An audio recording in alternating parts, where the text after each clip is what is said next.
Hello বন্ধুরা, welcome to my channel. আমি সুশান্ত। আজকের এই ভিডিওয়ে আমরা চতুর্থ শ্রেণীর উইংস পার্ট 1-এর 1 নম্বর লেসনের অ্যাক্টিভিটি 6 থেকে সমাধান করব। আর এর আগের ভিডিওয় অ্যাক্টিভিটি 5 পর্যন্ত সমাধান করে দিয়েছি। তোমরা যারা সেই ভিডিওগুলি দেখোনি প্লেলিস্টে গিয়ে দেখে নিতে পারো। তো দেখো, অ্যাক্টিভিটি 6-এ বলেছে circle the word in each series which is not a proper noun. তো এইখানেতে এই যে দাগ নম্বর দিয়ে কিছু শব্দ দেওয়া রয়েছে, এগুলির মধ্যে থেকে বেছে বেছে আমাদেরকে সার্কেল করতে হবে যেগুলি প্রপার নাউন নয়। তো এর আগে যে ভিডিওটি আমি দিয়েছিলাম সেখানে কিন্তু বলে দিয়েছি যে প্রপার নাউন কাকে বলে। তো এইখানে কিন্তু বলেছে যে যেগুলি প্রপার নাউন নয় সেগুলিকে সার্কেল করতে হবে।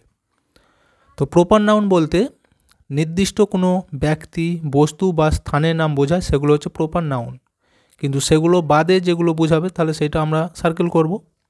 দেখো, এখানে আছে রীতা, রাকেশ, সার্কেল, সিলু। তো এইখানের মধ্যে দেখো এই তিনটে হচ্ছে প্রপার নাউন, এই সার্কেলটা প্রপার নাউন নয়, তাহলে এখানটাকে গোল করতে হবে।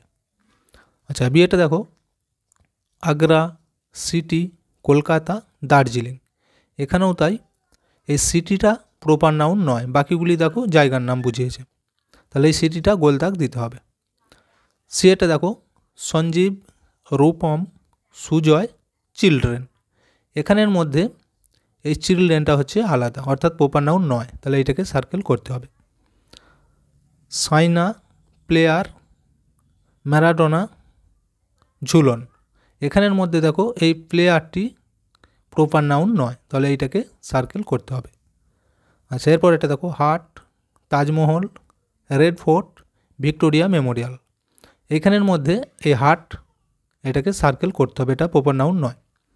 এরপরটা দেখো মৌমিতা, নিলয়, মমতাজ, অ্যাড্রিয়ান আর মাদার।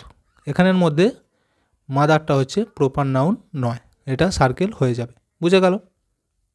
তো এরপর দেখো নিচে আমাদের কি বলেছে, যে শব্দগুলি নির্দিষ্ট কোনো ব্যক্তি, বস্তু অথবা স্থানের নাম বোঝায় না কিন্তু একই জাতীয় বস্তু বা প্রজাতি বা স্থান বোঝায়, সেই শব্দগুলি কমন নাউন। দেখতে পেয়েছো?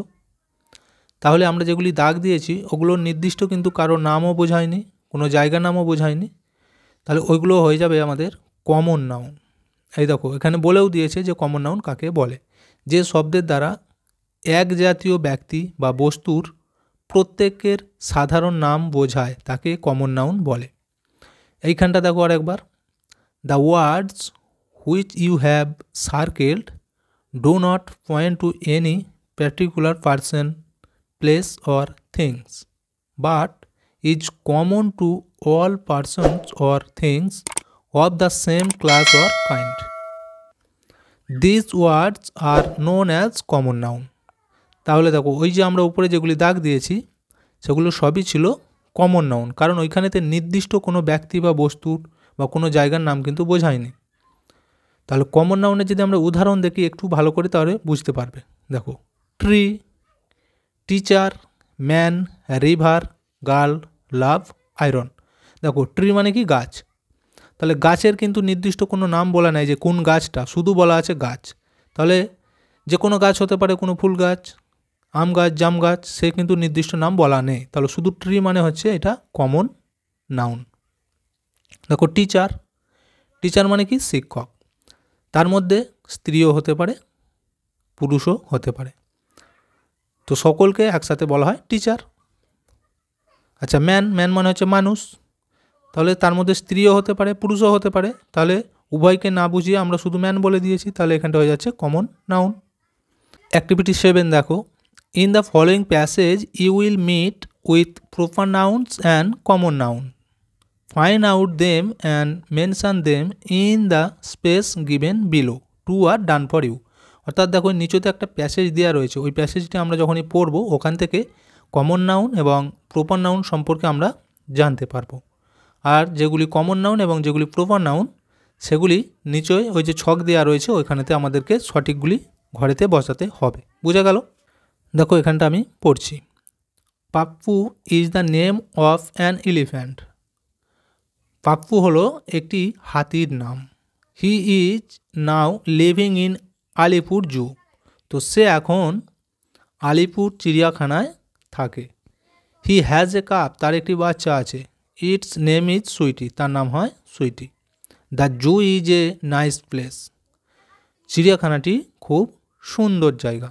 দেয়ার is a big pool inside the zoo, সেই চিড়িয়াখানার মধ্যে একটা বড় দিঘি আছে। Many birds from far away place come to the pool in winter.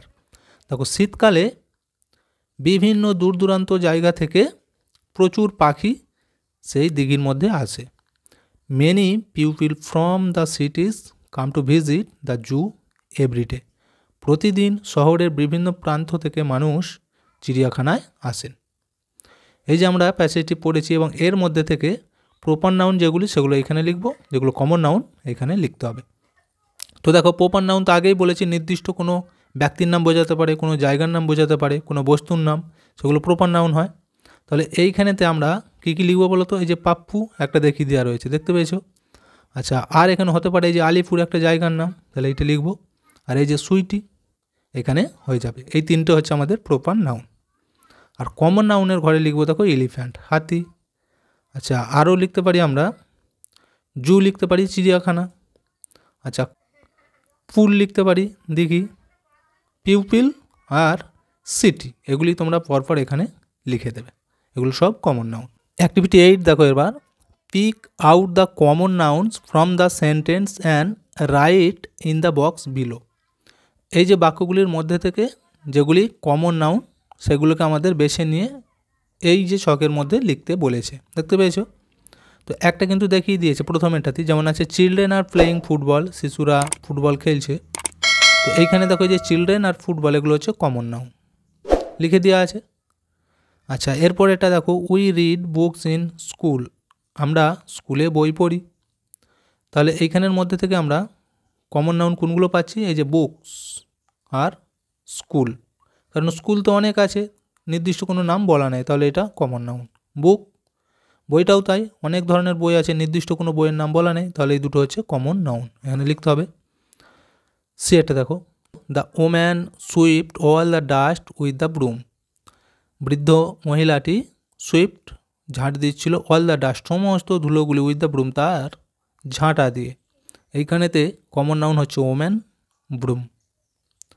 আচ্ছা, ডেটা দেখো, the boy made a toy with mud, বালকটি একটা খেলনা তৈরি করেছিল মাটি দিয়ে বা কাদা দিয়ে।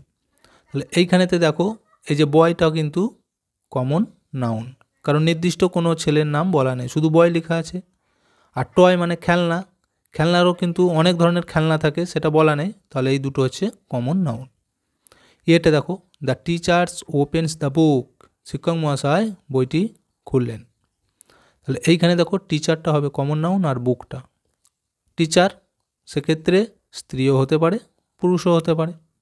বুক, বইটাও তাই, অনেক ধরনের বই আছে, নির্দিষ্ট কোনো বইয়ের নাম বলা নেই, তাহলে এই দুটো হচ্ছে কমন নাউন।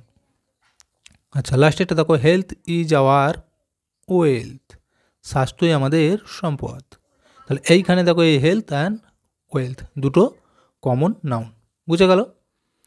এরপর নিচে কি বলেছে দেখো, let's circle the words in the box which refer to the name of things without life, this words represent neuter gender.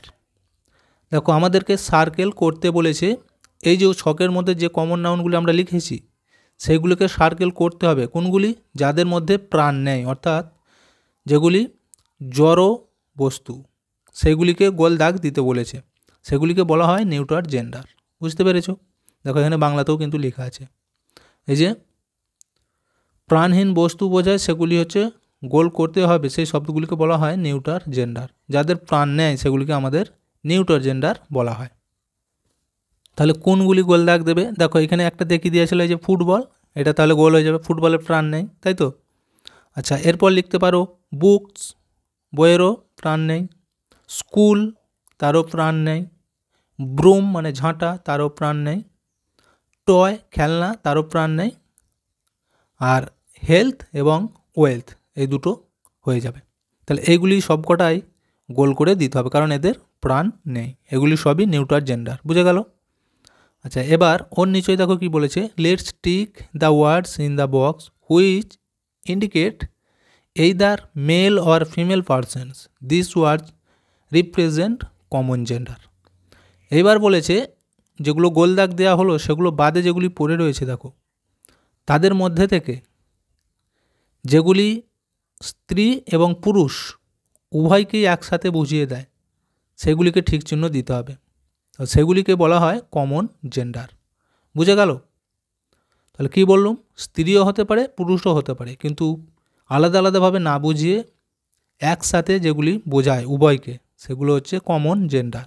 সেগুলিকে দাগ দিতে বলেছে। দেখো সেগুলি কী কী হবে, চিলড্রেন হবে, এই যে চিলড্রেন শিশুরা, শিশুদের মধ্যে ছেলেও থাকতে পারে মেয়েও থাকতে পারে, সবাইকে আমরা একসাথে বলি চিলড্রেন, তাহলে এইটা কিন্তু কমন জেন্ডার, এটাকে ঠিক চিহ্ন দিতে হবে। বুঝে গেল? আচ্ছা, আর কি ছিল বলো তো, এখানে তোমরা লেখাগুলি আগে দেখবে। এখান থেকে আমরা পাবো আর একটা হচ্ছে টিচার, শিক্ষক। সেক্ষেত্রে ম্যাডামও থাকে স্যারও থাকে, সবাইকে একসাথে আমরা কি বলে থাকি, টিচার। তাহলে টিচারটাও হচ্ছে কমন জেন্ডার। ওইগুলি এইখানেতে লিখতে পারো বা এর মধ্যে থেকেই ঠিক চিহ্ন দিয়ে দিতে পারো। এবার অ্যাক্টিভিটি 9 দেখো, এখানে বলেছে identify the neutral gender and the common gender from the words written in bold. নিচেই দেখো বাক্যগুলি দেওয়া রয়েছে, এর মধ্যে যেগুলি বোল্ড অর্থাৎ এই যে মোটা করে লেখা রয়েছে এইগুলি থেকে দেখে আমাদেরকে বলতে হবে কোনটা নিউট্রাল জেন্ডার কোনটা কমন জেন্ডার। বুঝে গেল? যেটা নিউট্রাল জেন্ডার হবে এই যে এখানে বলে দিয়েছে দেখো, N for neutral gender and C for common gender in the given boxes. Neutral gender হলে এই ফাঁকা বক্সে সেখানে এন লিখব, যেগুলো কমন জেন্ডার সেই ফাঁকা বক্সে সি লিখব। তাহলে দেখো এটা প্রথমে, her ring is made of gold, তার রিংটি সোনা দিয়ে তৈরি। তাহলে গোল্ড, গোল্ড মানে হচ্ছে সোনা, তো সোনাটা কি, এটার কিন্তু নিউট্রাল জেন্ডার, কারণ এর কোনো প্রাণ নেই, তাহলে এখানে লিখতে হবে এন। আচ্ছা, বিয়েটা দেখো, the baby is drinking milk, baby মানে হচ্ছে বাচ্চাটি, ড্রিঙ্কিং মিল্ক মানে কি, দুধ পান করে। তাহলে বেবি এখানে দেখো স্ত্রী পুরুষ উভয়কে বোঝাতে পারে। বেবি মানে হচ্ছে বাচ্চা, সেখানে ছেলেও হতে পারে মেয়েও হতে পারে, ছোট বাচ্চা হলেই আমরা তাকে বেবি বলি, তাহলে এটা কিন্তু কমন জেন্ডার, এখানে হয়ে যাবে সি। এরপর এটা দেখো, Ruma is my best friend, Ruma হয় আমার প্রিয় বন্ধু, তাহলে এখানে ফ্রেন্ড মানে হচ্ছে বন্ধু, তো এইটা আমরা তাহলে কী লিখব, কমন জেন্ডার। কেন, বন্ধু সে ছেলেও হতে পারে মেয়েও হতে পারে, তাহলে এখানটা হয়ে যাবে কমন জেন্ডারে সি। আচ্ছা, এরপর এটা দেখো, the doors are made of wood, দরজাটি কাঠ দিয়ে তৈরি বা কাঠের তৈরি, তাহলে উড কাঠ, কাঠের কিন্তু প্রাণ নেই, তাহলে এটা হয়ে যাবে নিউট্রাল জেন্ডার, এখানে লিখতে হবে N. Girls are going to school in the morning, বালিকারা সকালবেলায় স্কুল যাচ্ছে, তাহলে এখানে আছে স্কুল, স্কুলটা কী হবে, স্কুলের প্রাণ নেই, তাহলে এখানটা লিখবো আমরা নিউট্রাল জেন্ডার এন। পরেটা দেখো, mister Sharma is a very kind person, person মানে ব্যক্তি, তাহলে এইখানে আমরা লিখব সি কমন জেন্ডার। এরপর এটা দেখো, students are reading books in the school library, ছাত্রছাত্রীরা রিডিং মানে কি পড়ছে বই, ইন দ্য স্কুল লাইব্রেরি স্কুলের লাইব্রেরিতে, এখানে দেখো দুটো ফাঁকা আছে, এখানে আছে স্টুডেন্টস, স্টুডেন্টসটা হয়ে যাবে কমন জেন্ডার, কারণ এখানের মধ্যে ছাত্র ছাত্রী সবাইকে মিলেই স্টুডেন্টস বলা হয়, তাহলে এখানে হবে সি। আর বুকস মানে বই, বইয়ের কিন্তু প্রাণ নেই, তাহলে এটা হয়ে যাবে নিউট্রাল জেন্ডার, এখানে হয়ে যাবে এন। আচ্ছা, এই চেটটা দেখো, always try to keep good relation with your neighbours, always try মানে কি সবসময় চেষ্টা করতে হবে, টু কিপ গুড রিলেশান মানে কি সুন্দর সম্পর্ক বজায় রাখতে, উইথ ইয়োর নেইবার্স মানে প্রতিবেশীদের সাথে, তাহলে এখানে হচ্ছে নেইবার্স, এটা কি হবে, এখানে আমরা লিখব সি কমন জেন্ডার। প্রতিবেশী মানে সেখানে পুরুষও হতে পারে স্ত্রীও হতে পারে, সকলেই আমাদের প্রতিবেশী, তাহলে এখানে লিখব সি কমন জেন্ডার। তো এই ছিল ভিডিওটি, তো এখানেই শেষ করছি। ভিডিওটি যদি ভালো লাগে অবশ্যই একটা লাইক দিয়ে দিও এবং শেয়ার করে বন্ধুদেরকেও দেখার সুযোগ করে দিও।